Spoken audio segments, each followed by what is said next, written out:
So the motor's out of the car, and I got a new one to go in, which will need to get put together. I'm gonna have to reuse the intake and the carburetor and the exhaust manifolds off the old motor. But before I get to putting that one together, I want to make sure the engine bay is cleaned up and ready. I'm not putting a brand new motor in that grubby old engine compartment. Also, we'll have to go through the transmission at some point, make sure it's good as well. With the state of that engine, God knows what I'll find in the transmission, so go through that as well. But first things first, let's get this thing pulled out into this beautiful weather and clean that engine bay up.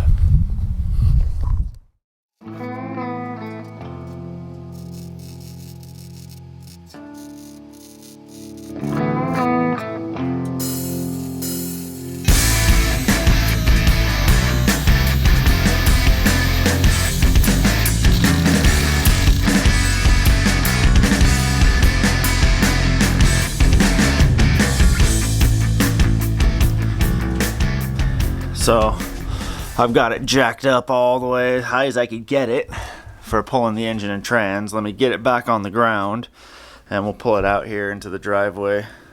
It's a beautiful day today, so we'll get it out here where I can work on it in the open.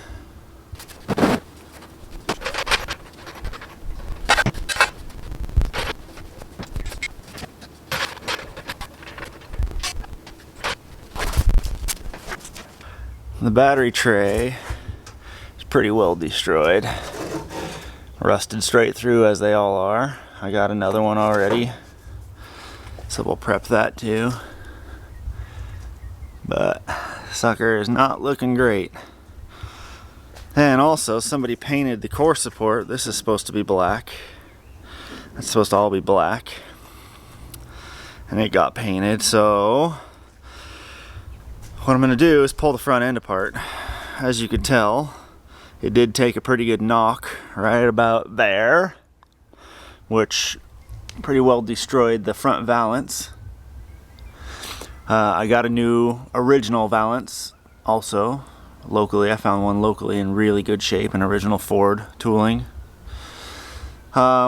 So I am going to pull the bumper off and the valance and the grill and the headlight buckets and all that stuff out so I can prep the core support and get it painted black the way it's supposed to be. Also, I'm going to pull the washer fluid pump, the reservoir bag, pull out all the electrical, all the stuff that I can get off, just to make it easier for me to paint it.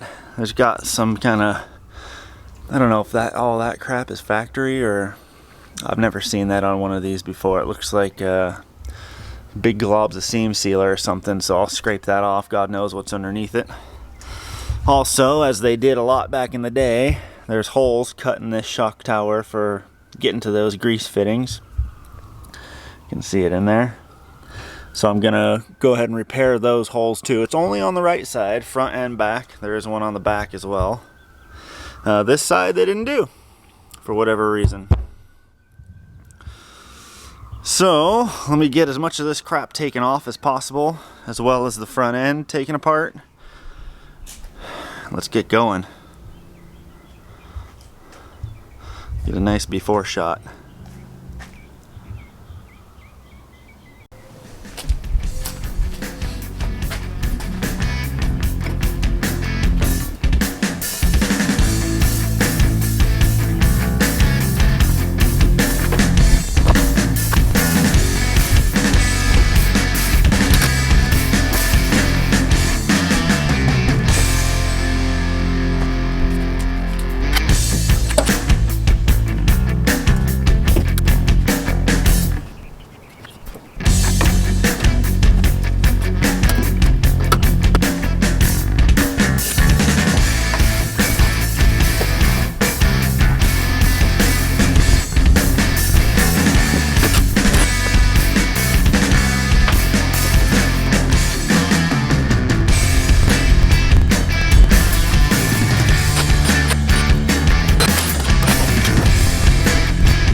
this wiring is a bit of a mess as well. Somebody scabbed in a relay to the starter solenoid, which I did notice before. I'm not exactly sure why you would have to do that unless the relay under the dash was no longer working and they just scabbed it in here. I'm not entirely sure about that. And then we got a couple wires that have been added here. One guy here goes into the original loom, and then there's a black one that comes out of there that goes to the relay. So I imagine this is an ignition wire that triggers the relay to kick the solenoid on, which I don't understand at all. And this is a 12-volt switched, I already know because I dealt with it before, 12-volt switch that goes to the coil. So I'm going to get on the interior and find where they're hooked up and get those pulled out proper. I don't want to just cut them and leave them. I want to get them pulled out proper because when I rewire this thing, I'm going to do it right.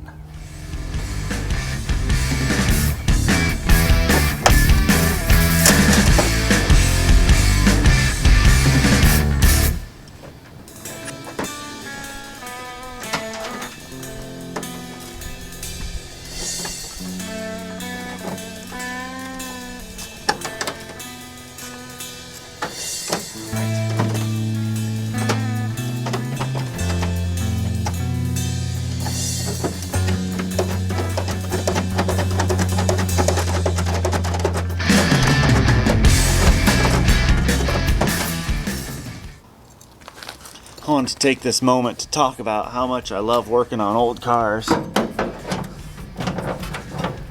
Such a joyful time. Time for meditative thought.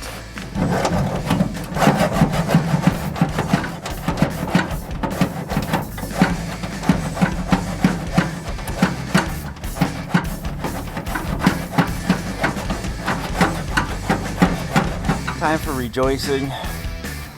Time for just having really good quality time with yourself.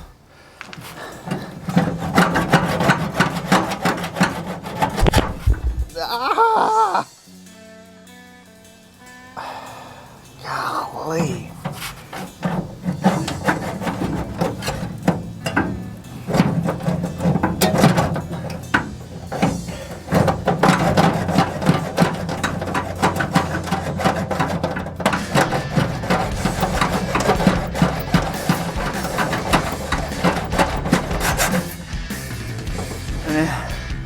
When you think about a couple of days off you have each week, you're telling me you don't want to spend it like this?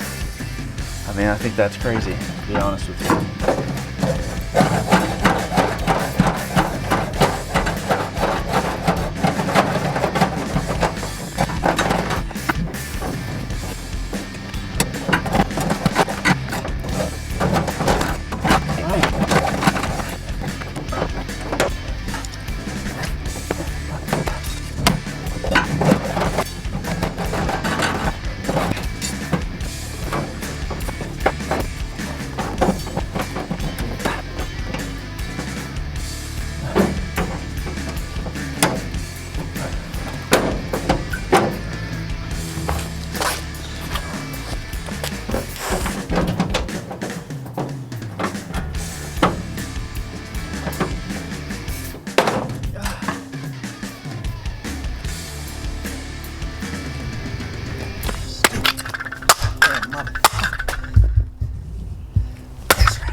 Sometimes you're going to struggle with things, rusty bolts for instance, and it's really important to remember just to take your time, take a step back if you get frustrated, and just breathe deeply and remember the bigger picture.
again, it's not great.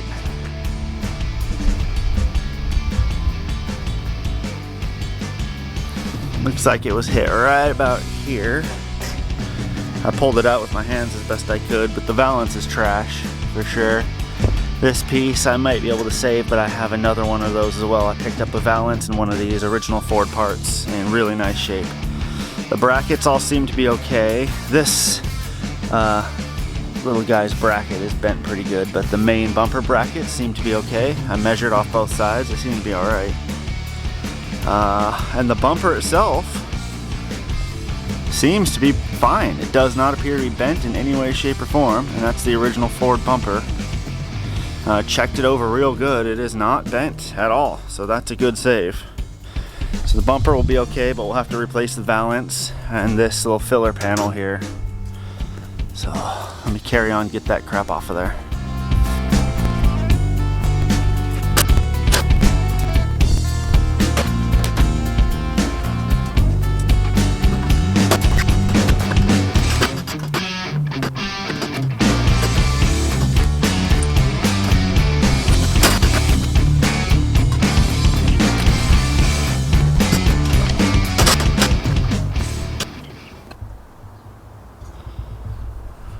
Sorry about that.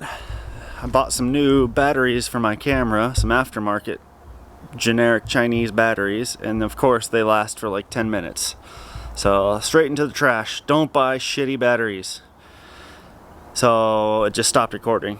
Anyways, you didn't miss a whole lot. I just got this sucker taken apart completely. Okay, got the valance off and got the little filler panel off. That's it, we're all apart.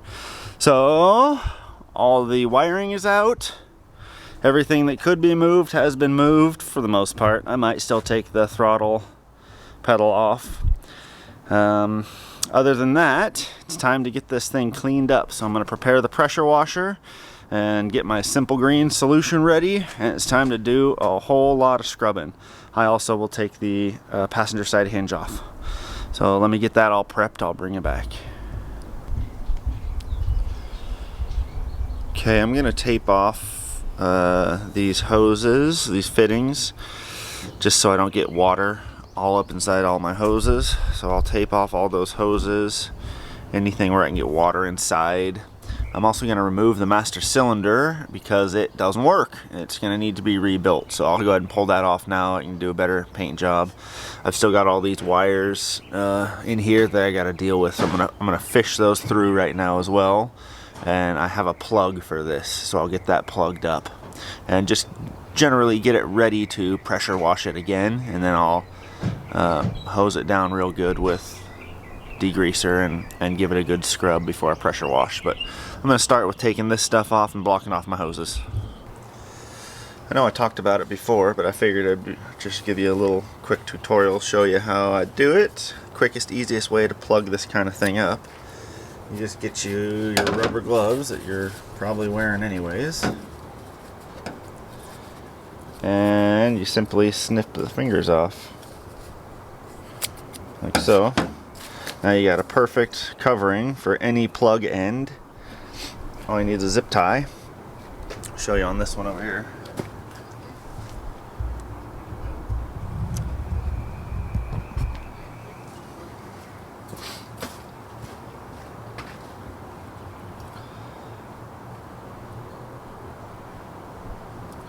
Just put your plug ends in it.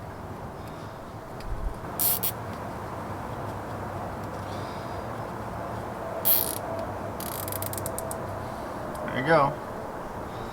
Quickest, easiest way. Just like so. Another thing you can do with your leftover gloves, that's the glove that all the fingers are cut off of. You just split it down the seam, and then you have this giant piece of rubber you can use like a diaphragm for bigger plugs, like these firewall plugs. I'm just going to cut a chunk out.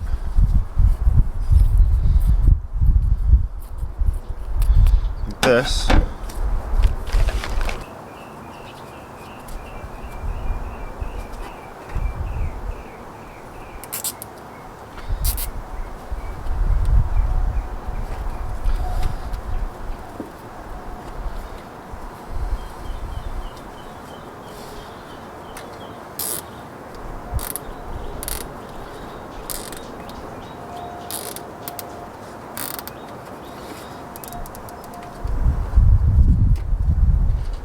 so.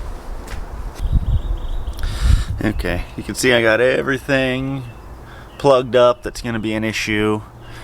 Any open-ended anything got plugged. All my power steering stuff. So now I'm ready to go liberal with the degreaser and a good scrubbing, and then we'll power wash all this crap out of here and see how clean we can get it.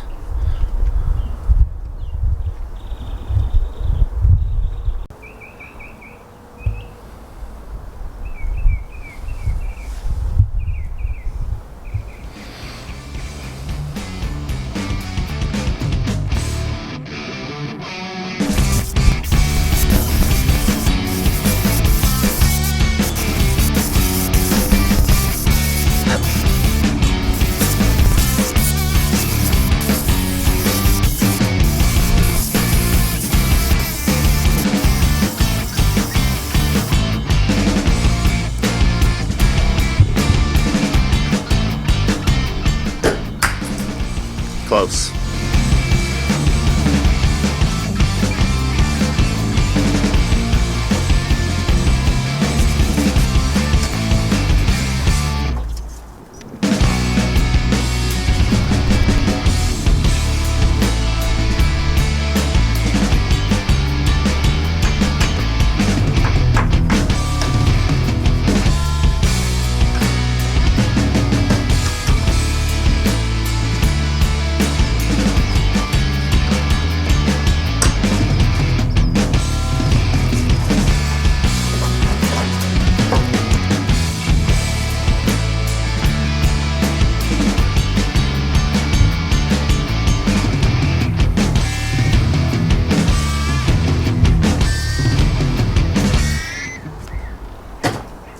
Oh, Jesus.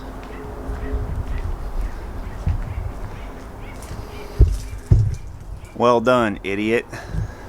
Christ.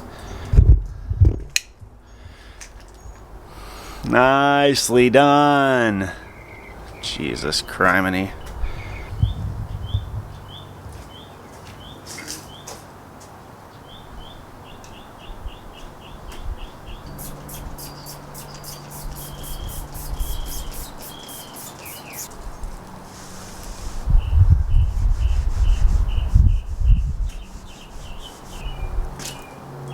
It's not great.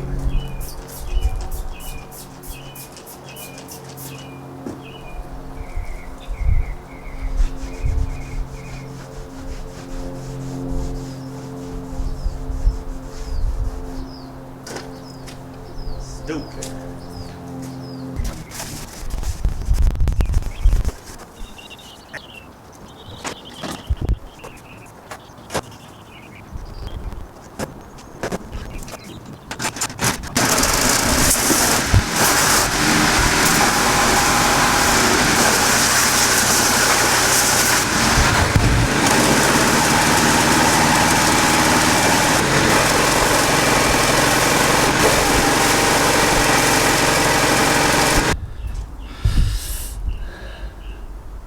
Call that a pretty good improvement.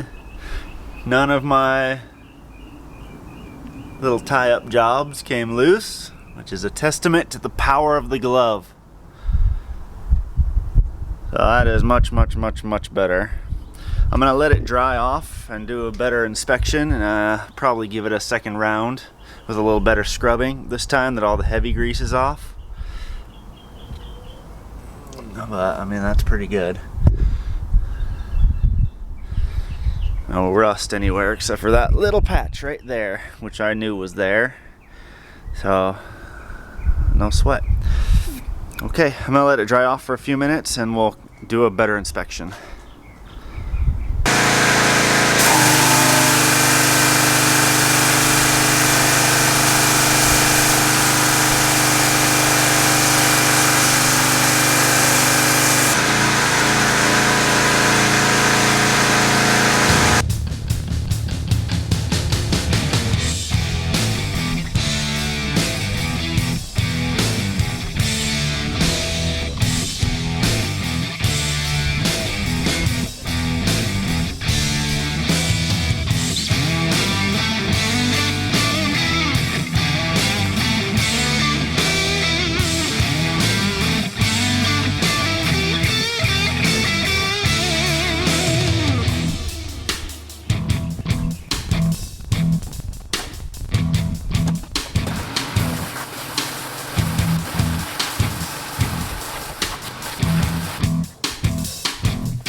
It's a lot of cleaning. A lot of cleaning. And as I look around, it's still not great. It's still not perfect. And that's kind of the nature of this beast. There's areas back there behind the steering box, around the motor mounts, stuff you just cannot get to. So you gotta just do your best, you know. A lot of it you're gonna have to just get in there with some sandpaper in those little tiny nooks and crannies and get that stuff out as best you can. It's gonna probably have to be cleaned again. As I'm looking around at it, I can see some areas where there's still quite a bit of grime, and paint just does not stick to grime. So you gotta do your best now when everything's out of there and get it as clean as possible so that you don't muck up a bunch of sandpaper trying to get it clean. I want to thank you very much for watching. Make sure you subscribe so you can follow along with the progress, and we'll see you on the next one. Thanks a lot.